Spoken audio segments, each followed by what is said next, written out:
Dans cette vidéo, non. Hey, bonjour à tous et bienvenue dans cette vidéo, c'est le 3e épisode de la série Créer un site web. Dans le dernier épisode, nous avons créé les dossiers qui vont permettre de faire la base de notre site et commencer à coder en HTML.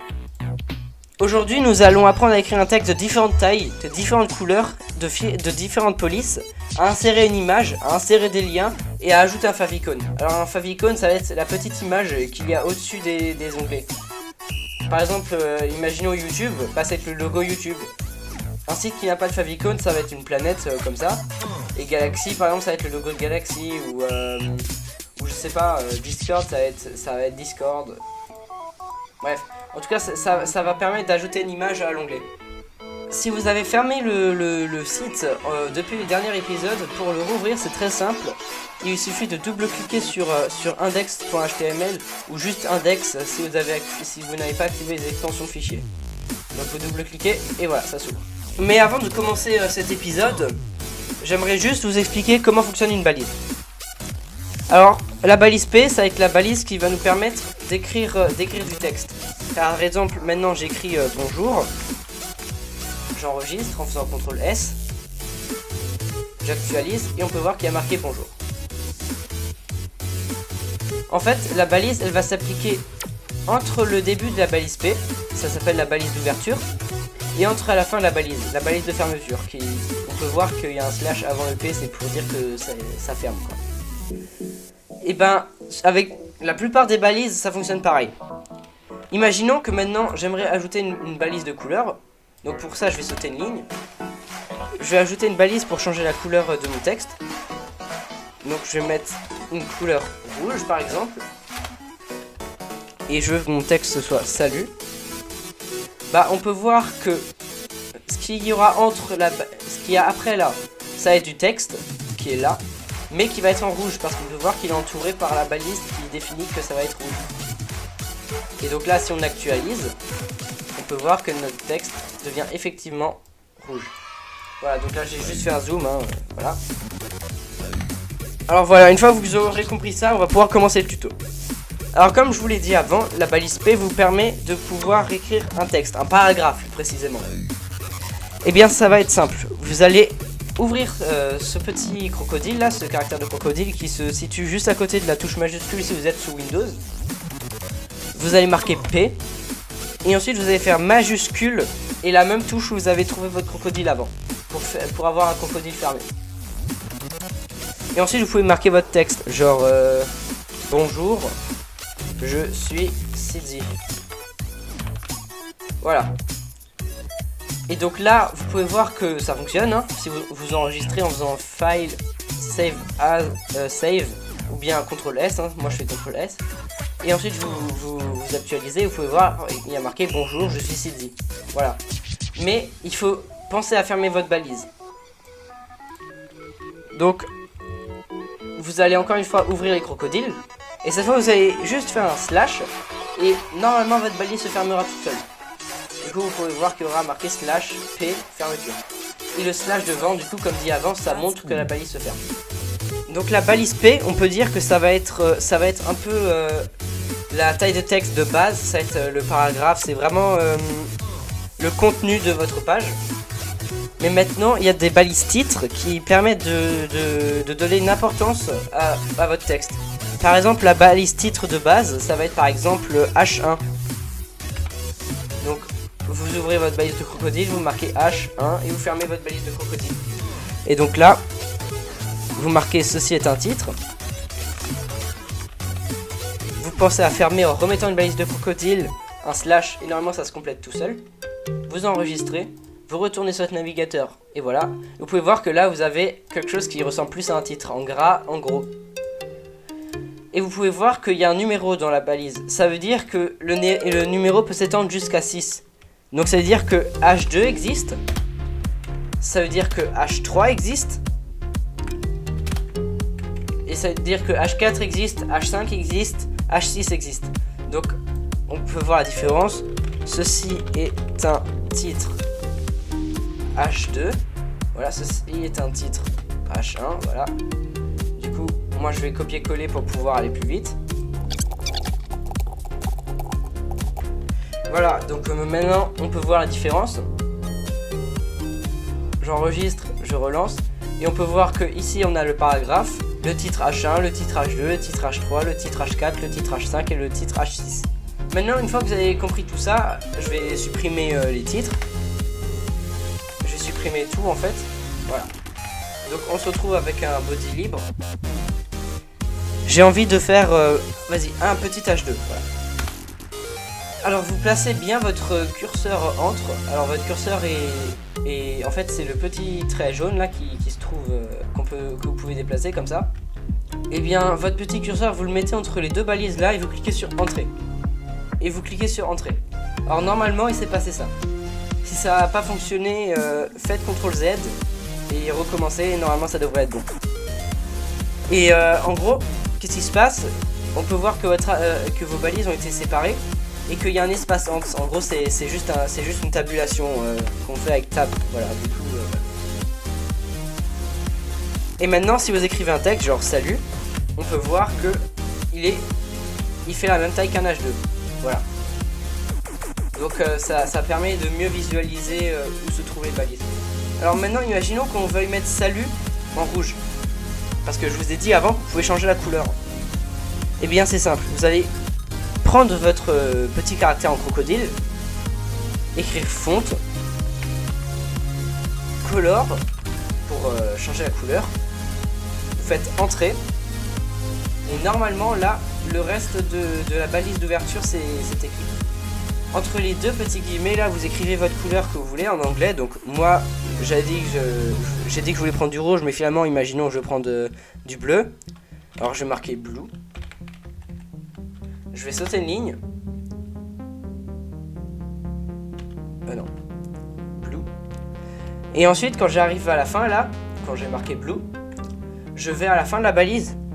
Je ouvre mon petit truc en crocodile et je mets un slash pour avoir le slash fonte, pour bien fermer ma balise comme toujours. Ensuite je vais entre l'ouverture et la fermeture et je clique encore une fois sur entrée. Et on peut voir que ça a fait la même chose qu'avant, ça a séparé la balise en deux et ça m'a mis un nouveau tab. Et bah là vous allez pouvoir écrire salut, je suis en bleu ou en n'importe quelle couleur. Vous enregistrez, vous relancez et là vous pouvez voir que vous avez salut je suis en bleu. Alors ce qui est bien avec fonte, c'est que vous pouvez lui définir plusieurs paramètres. Par exemple, maintenant vous enlevez color et blue tout en laissant toujours l'espace, comme l'espace qu'il y a ici là. Et vous allez marquer font size du coup. Et quand vous avez marqué size, vous cliquez sur entrée. Et là par exemple vous faites 15 pixels. Ou juste 15. Je vais laisser juste 15 moi. Vous enregistrez, vous relancez. Et vous pouvez voir que la couleur se change. Enfin que la taille se change. Et que le texte en l'occurrence n'est plus bleu parce qu'on a enlevé le paramètre qui dit coucou je suis bleu quoi. Donc du coup on peut voir que ça s'est agrandi par rapport au H2. Donc ça permet de faire des tailles personnalisables. Et en plus vous pouvez aussi changer la police en faisant font face.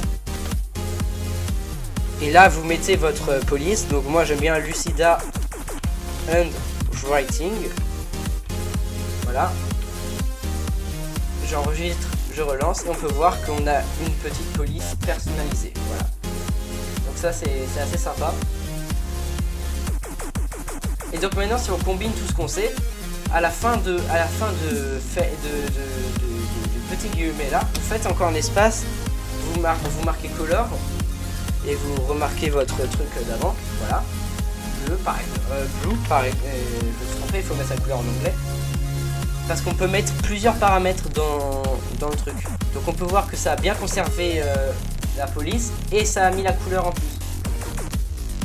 Et ça, qu'est-ce que ça veut dire? Ça veut dire qu'on peut aussi encore derrière ajouter la taille. Par exemple, du coup 15 comme j'ai mis avant. On enregistre, on relance et on peut voir que effectivement ça a bien conservé. Ok, pour les textes, vous êtes bon. Maintenant on va apprendre à mettre une image sur votre site. Alors c'est très simple, vraiment c'est extrêmement simple. Alors je sais pas si vous avez déjà une image ou pas, mais bon on va partir du principe que non. On va aller sur internet pour aller chercher un logo, donc je sais pas, logo programmation, voilà. Ou quelque chose dans n'importe quoi, vous pouvez prendre franchement une image que vous voulez. Alors cette image là elle me plaît bien. je vais faire enregistrer l'image sous. Je vais me rendre là où j'ai le dossier de mon site. Donc ça va être ici. Oui, vidéo Protect, voilà. Et ensuite, si vous retournez sur Minitel, vous pouvez voir que si on déplie la catégorie IMG, votre logo y est. Donc logo.jpeg pour ma part en tout cas. Maintenant, pour l'insérer dans le code, parce qu'on peut voir que si maintenant on va sur le site, voilà, il y a rien qui change. Voilà, j'enregistre, je relance. On n'a pas d'image qui s'affiche, c'est normal, on n'a pas écrit la ligne de code. Donc on va utiliser la balise IMG. Vous allez cliquer sur Entrée. Et là, vous pouvez voir qu'il y a SRC comme paramètre. SRC, ça veut dire source tout simplement. Et source, en gros, ça va être le chemin d'accès par rapport à index.html pour trouver votre image. Alors dit comme ça peut être assez compliqué, mais en fait c'est super simple. Regardez. Alors, vous pouvez voir que index.html c'est l'endroit où on stocke le code. Et pour trouver l'image, par rapport à index.html, on doit rentrer dans le dossier IMG et on doit cliquer sur, on doit aller sur logo.jpeg ou sur votre image. Et bah là c'est pareil. Il faut indiquer à l'ordinateur par où il faut passer. Donc comme dit, il faut rentrer dans le dossier IMG. Donc on donne le nom du dossier et un slash pour lui indiquer qu'il faut l'ouvrir. Et ensuite, vous mettez le nom de votre image. Donc pour ma part, si on regarde bien, c'est logo.jpeg. Alors faites attention de pas vous tromper dans les majuscules parce que ça peut mettre en erreur votre truc. Du coup, j'enregistre, je lance et on peut voir que j'ai bien mon logo qui s'affiche. Voilà. Donc vous avez appris à mettre votre image. Donc maintenant je vais aller un peu plus bas parce que je vais vous apprendre à mettre des liens sur votre site web. Imaginons que veuille mettre un lien qui mène vers ma chaîne YouTube. Simplement en cliquant sur un texte. Eh bien on va utiliser la balise A. Donc on peut regarder un peu dans la liste. Là on descend en utilisant les flèches. Et on peut voir que là il y a la balise A. Et du coup on peut cliquer dessus. Comme ça préécrit le code. Donc on peut voir qu'il y a A pour du coup les liens. Et href ça fonctionne un peu comme source. Et entre les deux là, il faut mettre la destination de quand on va cliquer sur le lien. Où est-ce que ça va nous emmener une fois qu'on aura cliqué sur le lien. Donc là je vais chercher ma chaîne YouTube. Donc City. Voilà. Du coup je prends le lien de ma chaîne. Évidemment. Et vous le copiez-collez ici. Et vous pouvez voir que ça l'a pris en compte là. Ensuite, vous vous rendrez entre l'ouverture et la fermeture. Vous faites entrer pour séparer les deux. Vous ouvrez une balise de paragraphe. Vous cliquez sur entrée. Et vous marquez salut, ce truc mène. Non, ce truc va vers ma chaîne YouTube. Et donc là, si on sauvegarde, qu'on relance, on peut voir que là il y a un petit texte qui est apparu. Salut, ce truc va vers ma chaîne YouTube. Vous cliquez dessus. Et effectivement, on se retrouve sur ma chaîne YouTube.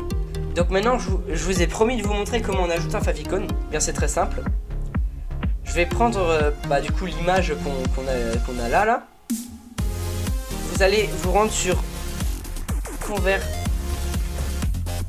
Convertico. Prenez ce lien là, choisir le fichier. Du coup là vous cherchez votre logo.jpeg et vous mettez en ICO. Voilà.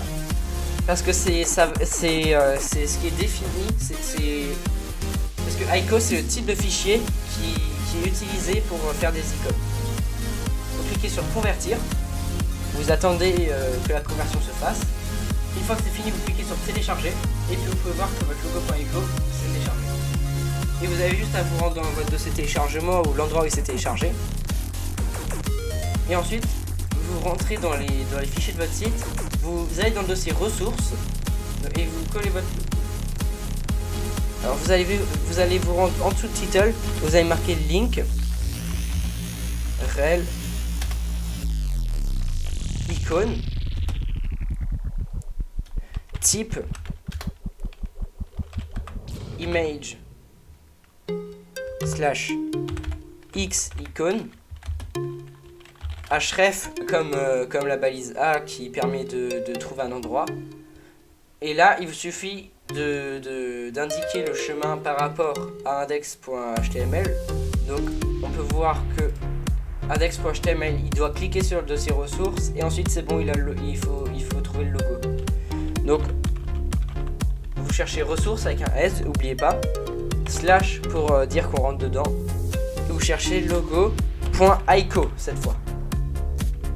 Et ensuite, vous enregistrez, vous allez sur votre site, vous rechargez, et vous pouvez voir que ici on a bel et bien notre logo.